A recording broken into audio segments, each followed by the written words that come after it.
کمال ہی کمال جس گھرانے میں نظر آئے، ان صاحبان کمال ہستیوں میں ایک نام امام حسن عسکری علیہ السلام۔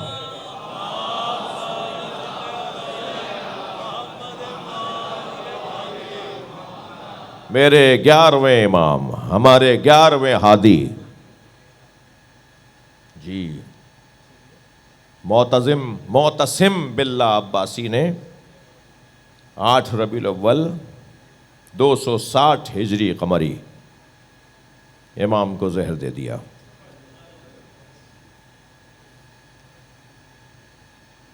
امام کے ایک بھائی سید محمد بلد،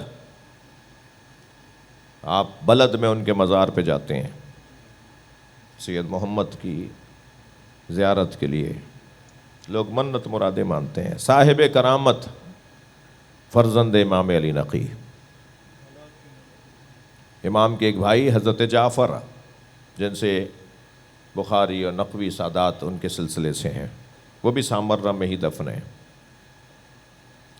سید محمد بلد امام عسکری کی زندگی میں ان کے بھائی شہید ہو گئے، اور جب امام کو زہر دیا گیا، خود امام فرماتے ہیں ما منا الا مقتول او مسموم۔ امام حسن عسکری کا فرمان ہے، ہم میں سے ہر ایک کو یا قتل کیا گیا ہے یا زہر دیا گیا ہے۔ کوئی بھی اس دنیا سے ویسے بھی جو کمال عدل پر فائز ہو نا، وہ طبعی موت نہیں جاتا، یا زہر دیا یا قتل کر دیا۔ چلیے میرے ساتھ مل کر جناب زہرا کو سلام کریں۔ بی بی کا سارا کنبہ کربلا میں کاٹ دیا گیا، بی بی کی ساری نسل ہر دور میں سیدہ کے بچوں کو یا قتل کیا گیا یا سیدہ کے بچوں کو زہر دے کے مار دیا گیا۔ عجیب نظام ہے اس دنیا پرستی کا کہ انہوں نے اپنی ظاہری حکومتوں کی خاطر ایسے ایسے قیمتی لوگ مار دیے۔ تنہائی تو دیکھیے آل رسول کی، پنجتن جن کی خاطر کائنات بنی، ان کے جنازوں کا حال بتاؤں عزادارو؟ جب جناب زہرا کی شہادت ہونے لگی نا، تو میری بیوی نے مولا علی کو علیحدہ بلا کر وصیتیں فرمائی، امام حسن کو علیحدہ بلایا، امام حسین کو علیحدہ بلا کر کچھ فرمایا، اور پھر مولا علی سے فرمایا بآخر میں میری زینب کو بھیج دیں۔ ربیع الاول ایام عزا کی آخری رات ہے، کل رات تو سوگ بڑھ جائے گا نا، کل غروب پر، سورج ڈوبنے پر، ہمارے ہاں تو بڑی بوڑھیوں کے زمانے میں، بزرگوں کے، عورتوں کے زمانے میں، آج کی خواتین ذرا ہمت نہیں کر رہی یا انہوں نے بدل دیا، ورنہ کل رات میں گھروں میں سوگ بڑھ جاتا تھا نا۔ جیسے ہی سورج ڈوبا تو وہ جنہوں نے چاند رات کو چوڑیاں بڑھائی تھیں، وہ گھر کی عورتیں دوبارہ سے چوڑیاں پہن لیتی تھیں۔ یعنی کل کی رات تو سوگ کی رات نہیں ہے نا، یہ آج ایام عزا کی آخری رات ہے۔ میں اپنے ان دوستوں کو مدتوں سے یہ شب عزا ہو رہی ہے آج کی رات، مجھے ابھی سبت بھائی اس کی تاریخ بتا رہے تھے، میں اس اعتبار سے بھی دعا گو ہوں کہ آپ نے جس رات کا انتخاب کیا ہے نا عزاداری کے لیے، ماتمداری کے لیے، بالکل بجا ہے، بالکل درست ہے۔ اب کل رات سے تو خوشیاں منائی جائیں گی، یہ کالے کپڑے صندوقوں میں رکھ دیے جائیں گے، یہ الماریوں میں بڑھا کے رکھ دیے جائیں گے، اس لیے کہ ایام عزا ختم ہو رہے ہیں۔ کچھ دیر کے لیے عزا خانے میں چلے جائیے گا اور اپنے مولا سے کچھ راز کی باتیں کیجیے گا، مولا ہم نے حق ادا نہیں کیا، جیسا ہمیں عزاداری کرنا چاہیے تھی ہم نہیں کر پائے، جیسی شرکت ہمیں کرنی چاہیے تھی ہم نہیں کر پائے، مولا جیسی ہماری حاضری ہونی چاہیے تھی ایسی نہیں ہو پائی، ہماری کوتاہیوں سے درگزر فرمائے۔ یہ ایام ازہ جو گزرے ہیں یہ ہماری زندگی کے آخری ایام نہ ہوں۔ اس دفعہ جو کوتاہیاں رہیں مولا ہم آئندہ ان کوتاہیوں کا ازالہ کریں گے۔ ختم ہو رہے ہیں نا ایام ازہ۔ میرے سنی بھائی تو پہلی ربیع الاول سے جشن مناتے ہیں، آپ کل رات سے جشن منائیں گے نا۔ ہم 8 ربیع الاول تک ایام ازہ رکھتے ہیں اور پھر ربیع الاول ربیع الثانی نبی کے ایام اور خوشیاں اور جشن اور شادیوں میں شرکت۔ لہٰذا یہ رات غنیمت جانی ہے جو رات آئی ہے جی، وہ جو بالکل آخری لمحہ ہوتا ہے نا اسے تصور کر کے اس میں بھرپور۔ اور دیکھیے جب یہ شب ازہ ختم ہوگی تو یقیناً جو فجر کے تقاضے ہیں، جو نماز فجر کے تقاضے ہیں وہ بھی ہر سال پورے ہوتے ہیں، وہ اس سال بھی پورے ہوں گے ہم ہر سال کی طرح۔ مگر میں آپ سے کہوں گا ذرا میرے ساتھ کچھ دیر کے لیے جناب زہرا کے ان وصیت ناموں پر غور کریں جس میں انہوں نے ایک ایک سے علیحدہ علیحدہ بلا کے کہا، علی میرے حسن کا خیال رکھنا، اجرکم اللہ، علی میرے حسین کا خیال رکھنا، علی میرا حسین خاص مزاج کا حامل ہے، میرے حسین کو پیاس بہت لگتی ہے۔ جناب زہرا نے اپنے بچوں اچھا جس خاتون کے بچے چھوٹے ہوں اور وہ دنیا سے جا رہی ہو تو اس کا حال بہت غیر ہوتا ہے، میرے بچوں کا کیا ہوگا؟ تو ایک مرحلے پہ یہ بھی فرمایا، علی میرے بعد شادی ضرور کیجیے گا، مگر دیکھیے ان سے شادی کیجیے گا، نام لیا امامہ سے شادی کیجیے گا، اس لیے کہ وہ میرے حسنین سے محبت بہت کرتی ہے۔ ہاں، یہ جن چھوٹے بچوں کی ماں جب دنیا سے جاتی ہے اس کا سارا ہم و غم یہ ہوتا ہے میرے بچوں کے ساتھ کیا ہوگا۔ سب کو بلا کر علیحدہ علیحدہ وصیتیں فرمائیں اور پھر فرمایا زینب کو میرے حجرے میں بھیج دیں۔ 4 سال کا سن ہے جناب زینب کا، اولاد والے لوگ بیٹھے ہیں نا، گھروں میں چھوٹی چھوٹی بچیاں بھی ہیں۔ 4 سالہ بچی کیا ہوتی ہے، کیا عمر ہوتی ہے 4 سالہ بچی کی؟ جناب زینب کو بلا کر کہا، زینب تم سے کچھ علیحدہ بات کرنی ہے۔ وہ سامنے صندوقچہ رکھا ہے، اٹھا کے لاؤ۔ جناب زینب صندوقچہ اٹھا کے لائیں، فرمایا اسے کھولو دیکھو اس میں کیا ہے۔ بی بی نے جو کھولا تو اس میں کفن رکھے ہوئے تھے۔ فرمایا زینب یہ جنت سے پنجتن کے 5 کفن آئے تھے، جنت سے نبی پر جبریل امی پنجتن کے 5 کفن لے کر آئے تھے، ایک کفن تمہارے بابا نے میرے بابا کو دے دیا، اب یہ 4 کفن ہیں، مجھے دکھاتی رہو تو میں تمہیں بتاؤں کہ کون سا کفن کس کا ہے۔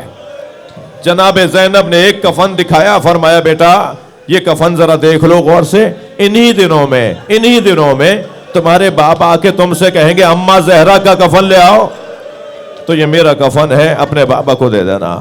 دوسرا کفن دیکھ کے فرمایا بیٹا کچھ مدت کے بعد تمہارا بھائی حسن آ کے تم سے کہے گا بابا علی کا کفن لے آؤ، تو یہ تمہارے بابا علی کا کفن ہے۔ تیسرا کفن دیکھ کے فرمایا اور کچھ مدت کے بعد تمہارا بھائی حسین آ کے تم سے کہے گا بھائی حسن کا کفن لا دو، تو یہ تمہارے بھائی حسن کا کفن ہے۔ رونے والوں اب آخری کفن رہ گیا تھا، جناب زہرا نے اسے دیکھ کر رونا شروع کیا۔ جناب زینب سے فرمایا زینب یہ بھی تمہارے بھائی حسن کا کفن ہے۔ تو کم سن تھی نا جناب زینب، رہا نہیں گیا، فوراً سوال کیا اماں بھائی حسین کا کفن کہاں ہے؟ تو جناب زہرا کی آنکھوں میں آنسو آ گئے، فرمایا حسین کا کفن جنت سے نہیں آیا، میرا بچہ بغیر کفن کے دفنایا جائے۔ اجرکم اللہ، اجرکم اللہ۔ ہو گئی مجلس، آپ کی آوازیں بلند ہو گئی۔ امام زین العابدین 25 سال تک روتے رہے۔ یہ تو امام حسین کے ساتھ ہوا نا۔ اچھا یہ جو کفن جناب زہرا دے کے گئی تھی نا، ان کفن پہنانے والوں کے ساتھ ہوا کیا؟ جناب رسالت مآب کے جنازے میں 11 لوگ تھے۔ ہم گھنٹوں اس پہ روتے رہے نا کہ نبی کے جنازے میں لوگ 11 سے زیادہ کی تعداد نہیں ہے۔ اور پھر مولا علی نے جب جنازہ دفنا دیا تو امت کا اعتراض ہوا کہ علی نے ہمیں جنازے میں نہیں بلایا، علی نے ہمارا انتظار نہیں کیا۔ مولا نے خطبہ دیا میں کسی کا محتاج نہیں تھا، میں اہل بیت ہوں اور اہل بیت کی ذمہ داری ہوتی ہے، گھر والوں کی ذمہ داری ہوتی ہے کہ غسل و کفن دے کر جنازے کو دفنا دیں۔ عزاداروں اس گھر میں دوسرا جنازہ 75 یا 95 دن بعد جناب زہرا کا ہوا۔ جناب زہرا کے جنازے میں 6 لوگوں نے شرکت کیا ہے. رات کی تاریکی میں جناب زہرا کا جنازہ دفنا دیا گیا. امت کو اعتراض ہوا اہل بیت نے ہمیں اپنے گھر کے جنازے میں نہیں بلایا. اس گھر میں تیسرا جنازہ سنیں گے عزادارو، اس گھر میں تیسرا جنازہ مولا علی کا ہوا. برادران اہل سنت کے مطابق 2 لوگوں نے جنازہ اٹھایا ہے، مولا کائنات کا جنازہ اور حسنین عقب سے اٹھا رہے ہیں، آگے سے جنازہ خود اٹھ رہا ہے. علی کے جنازے میں 2 لوگ. امت کو پھر اعتراض ہوا ہمیں اہل بیت نے اپنے گھر کے جنازے میں نہیں بلایا. 3 جنازے ہو چکے تھے نا جس میں امت کو نہیں بلایا گیا، امت نہیں تھی شریک. شکایت یہ ہوتی تھی ہمارا انتظار کیوں نہیں کیا. بار بار کہہ رہے تھے نا پہلا جنازہ تھا جو امت کے کاندھوں پہ دیا وہ امام حسن کا جنازہ تھا. امت نے اتنے تیر مارے، امام حسن کے جنازے پر اتنے تیر مارے گئے. اور 5ویں جنازے کا حال بتاؤں، امام حسین کے جنازے پہ گھوڑے دوڑا دیے. جناب زینب سے پہچانا نہیں گیا میرا بھائی ہے. آواز دے کر کہا انت اخی زینب، کیا تم ہی زینب کے بھائی حسین ہو؟ اجرکم اللہ. مجلس ہو گئی عزادارو، مجلس ہو گئی. میرے سنی شیعہ بھائی مجلس میں شریک ہیں، آپ کی آنکھوں میں آنسو ہیں، آپ کے لیے دعائیں ہیں. مگر میں ایک منزل اور لینا چاہتا ہوں. یہ جو ایام ہے نا، جو ایام ہم گزار رہے ہیں، یہ ایام جناب زینب کے مدینے میں داخل ہونے کے ہیں. کچھ دیر میرے ساتھ آ جائیے. حسین کی بہن کربلا پہنچی. جیسے ہی قبر امام حسین نظر آئی نا تو جناب زینب نے اونٹ کے بٹھانے کا انتظار نہیں کیا. جو جہاں بیٹھا ہے اپنی آوازوں کو آزاد کرے. جن کے مذہب میں رونا جائز ہے وہ تکلف کر کے نہ روئیں. جناب زینب نے اونٹ کے بٹھانے کا انتظار نہیں کیا، کھڑے اونٹ سے خود کو گرا دیا اور گرتی اٹھتی قبر حسین پہ جا کے گری اور ایک آواز دے کر کہا بھائی تم سے بہن شرمندہ ہے، تمہاری امانت کو شام میں چھوڑ کر آ گئے. اجرکم اللہ، اجرکم اللہ. یہ قافلہ کربلا سے مدینہ آیا اور جب مدینہ پہنچے نا تو امام سجاد نے بشیر ابن جزلم سے کہا بشیر جاؤ جا کے مدینے میں برسیہ تو سنا کر آؤ. حسین کا لٹا ہوا قافلہ واپس آ گیا. ہم شہر کے باہر خیمے میں بیٹھیں گے، پہلے مدینے والوں کو بتا دو کہ کربلا سے حسین کا قافلہ واپس آیا ہے، لٹ پٹ کر واپس آیا ہے. بشیر کہتے ہیں میں نے مدینے کی گلی گلی میں آواز لگائی اور جب میں محلہ بنی ہاشم میں داخل ہوا اور میں نے پہلی آواز لگائی یا اہل یثرب، اے مدینے والو اب مدینہ رہنے کی جگہ نہیں رہا، مدینے کے سرداروں کو مار دیا، مدینے کے مالکوں کو مار دیا، حسین کا لٹا ہوا قافلہ واپس آیا. بشیر کہتا ہے میں نے ابھی پہلی آواز لگائی تھی کہ ایک گھر کا دروازہ کھلا، ایک قوی ہیکل بی بی باہر آئی جس کے کاندھے پر ایک بچہ بیٹھا ہوا تھا، اس کے ہاتھ میں عصا تھا. آگے بڑھتے ہوئے کہنے لگی بشیر کس حسین کی بات کر رہے ہو؟